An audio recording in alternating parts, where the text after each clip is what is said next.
going on, guys? Welcome back to the channel. I'm Corey, and I appreciate you all being here. Since the last time you guys were here, I think we have gained about 100 subscribers, and I want to thank each and every because Rose is over there. She's right there. She's just off camera. She don't want to be seen right now. No, I'm just joking. I don't think she minds being seen. She's busy.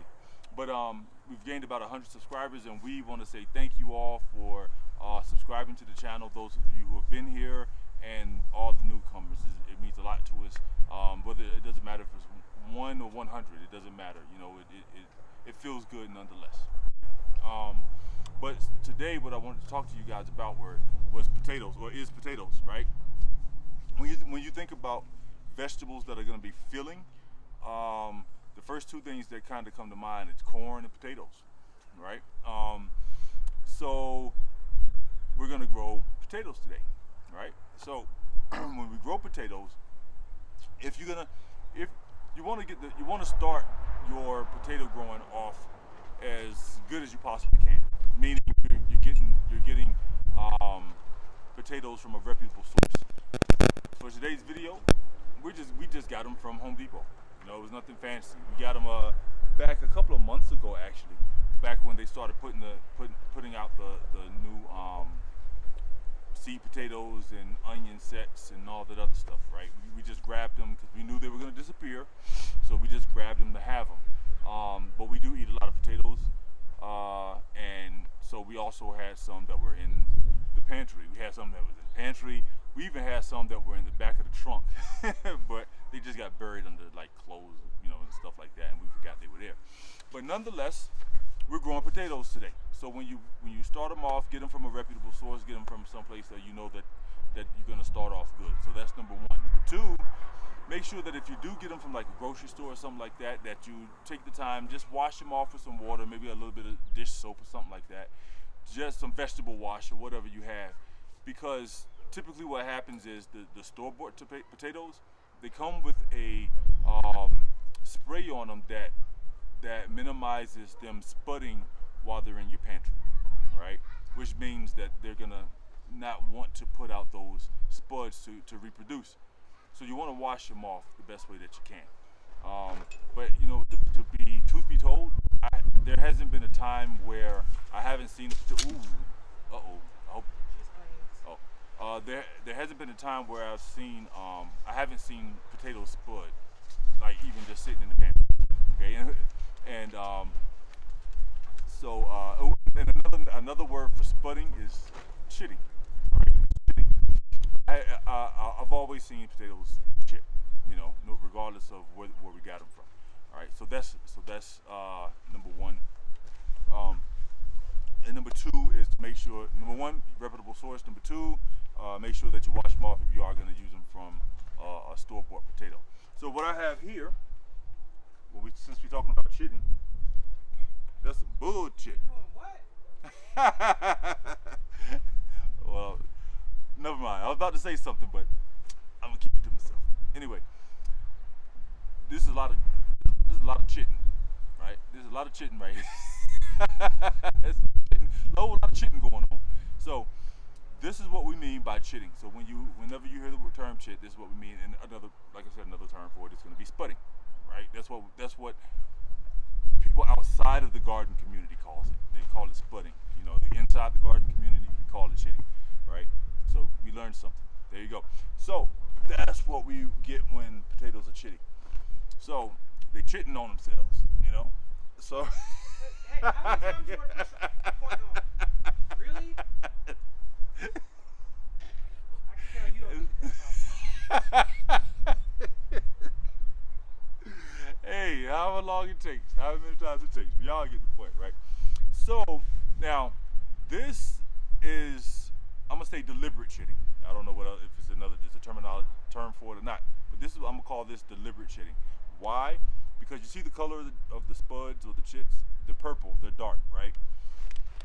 So they say that's how you want your chits to look. You want them to look dark. Because these are supposed to be healthy, or the chits that are going to be optimal for reproduction. when you leave them in the pantry or in the cabinet or in the trunk for too long, buried under some jackets, they'll be white. Okay. I don't have any of those here with me, but they'll be white, right? And supposedly those are not the best for reproduction for planting, right? You can. I've never heard anybody say that they planted a potato with a white chit or a white spud and it didn't reproduce. So I think it just depends on who you listen to or who you talk to. Me personally, I prefer to do them like this. And the way that I get them to do like, because I want to increase my chances of success, right? So in order for me to get them like this, what I did was, when I got them, they were kind of chitting, but not really. So what I did was, basically I just took this egg carton, right? I took the potatoes and I just stuck them in these holes just like this, right? And I set them on a windowsill. I set them on the plant shelf or a table that's by a window, so they're not getting a whole lot of light, but they're getting some light. And over time, they'll just produce these chits. You just leave them alone, and this is what you'll get, right? And so that's how I produce them. You can also say I've seen people, and I've also seen it myself in bags. You'll get them in a bag, and sometimes they'll continue to chit inside of a bag, inside of a paper bag. Like I said before, they're chitting in your pantry, in your cabinet, whatever. So as long as they put out some kind of chit, you're good to go. Okay. It's not a lot to it. You know, planting tomatoes is really simple. It's just like planting anything else. Once you get your chits, there's a couple of things you can do here. So we got some really good chits on this potato, some really good spuds, right? I can either plant this. You could take a potato that's chitting and you can just throw the whole thing in the soil and it'll grow. It'll do what it's gonna do. Or you can cut this thing into pieces, which is what a lot of people like to do because it can give you more. Instead of planting one whole potato and getting like one bunch of potatoes, I can cut this chit off. You know, cut the potato here, and that's one piece, and I can plant that. And then I can take this piece here and I can plant that. So now I'm growing. I have two different pots of potatoes growing from one potato, right? And which is what I'm gonna do with this potato, right? But I don't have my blade out here with me, so I'm not gonna use this one for the example. I'll use this one because it's smaller. Okay, I'll use these next two. Hello. Hello. What are we planting today? Potatoes. Potatoes. You like that potato? You like that potato? Yeah. You like the potato.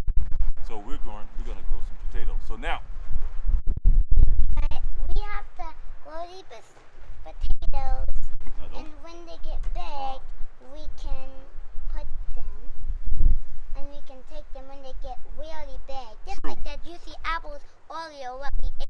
True. That's right. When they grow, we can get them. We can take them. Right? Booyah! You heard it here first. So what we're gonna do is when we plant these potatoes, I have right here. There you go. I got my bucket, right? And Yeah, my bucket, and I got a bucket too. She got a bucket too.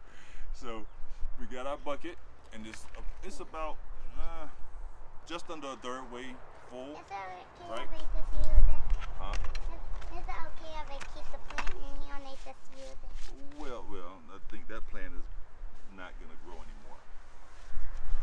I think that plant has had it. Well, So I want guess- it to I grow. guess so. I want it to grow, so. Well, here you can put them in this bucket. Put what in You the can put bucket? potato in that bucket. This one? This one. This one? Hold on. You gotta tell them what we're gonna do first. I gotta tell them what I'm doing. So this bucket is just under a third. It's roughly a third full. So what I'm gonna do is I'm gonna take a little bit of blood meal, because blood meal is gonna be good for root establishment, right? So I'm gonna take a little bit. I got big hands, so I'm gonna take some of that. I'm gonna throw that in the bottom, right? Throw that right there. And then I'm gonna take my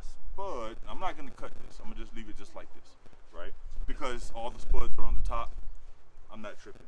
I'm gonna take this one, and I'm gonna take this one. I'm gonna put both of these in the same container. Right? You don't have. If you want to increase your success rate, right? Maybe you just plant one.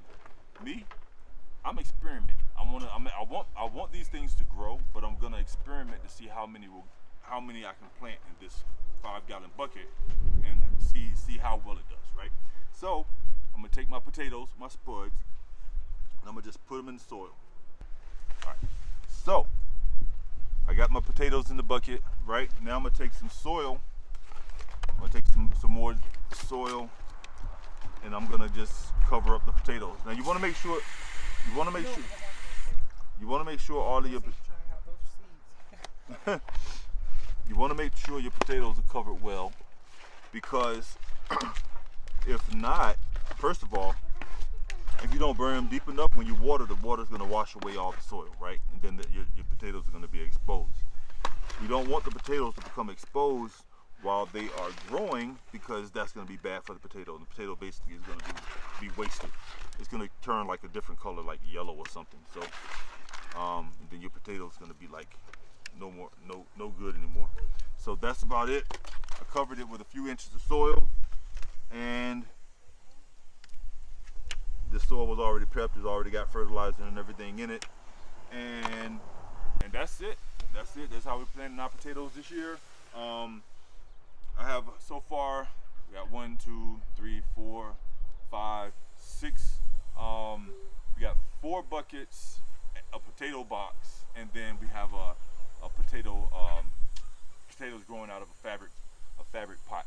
Well, or I don't even know. It's not a fabric pot. It's more like I don't know, a fabric quadrant. I don't know.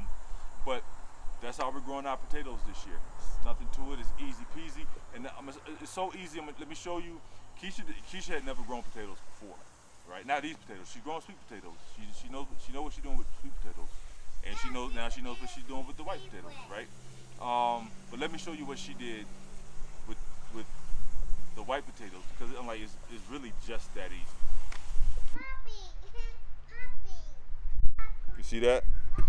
These are the potatoes she planted. How long ago?